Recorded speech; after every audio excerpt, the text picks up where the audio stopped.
আমি কয়েক বছর আরব বিশ্বে পড়াশোনা করেছি, আল আজহার ইউনিভার্সিটিতে। ওয়েস্টার্ন ওয়ার্ল্ডেও আমাদের বিভিন্ন লাইব্রেরিতে ভিজিট করার সুযোগ হয়েছে। তো ওখানে আমি দেখতাম যে খুব সুন্দর সুন্দর বই, অনেক সুন্দর বাইন্ডিং, ছাপা ভালো, পৃষ্ঠা ভালো, কালারফুল।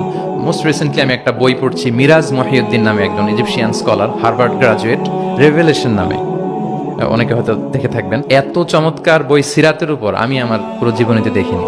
হার্ভার্ড গ্রাজুয়েট, সে এমন ভাবে সে সিরাতটাকে মানে ভিজুয়ালি প্রেজেন্ট করেছে, অবাক করা।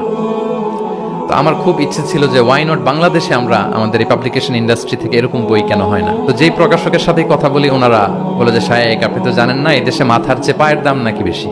আমি বললাম এটা আবার কি জিনিস? বলে যে পায়ে তো জুতা পরে, মানুষ জুতা কেনার জন্য অ্যাটলিস্ট 2,000 টাকা বাজেট রাখে, মানে 2,000 টাকার কমের নিচে নাকি জুতা হয় না এই দেশে ভালো জুতা। তো বলে যে লোক 2,000 টাকা দিয়ে জুতা কিনবে পায়ের জন্য, সে বই খুঁজে 600 পৃষ্ঠার বই হইতে হবে, দাম হইতে হবে 500 টাকার নিচে।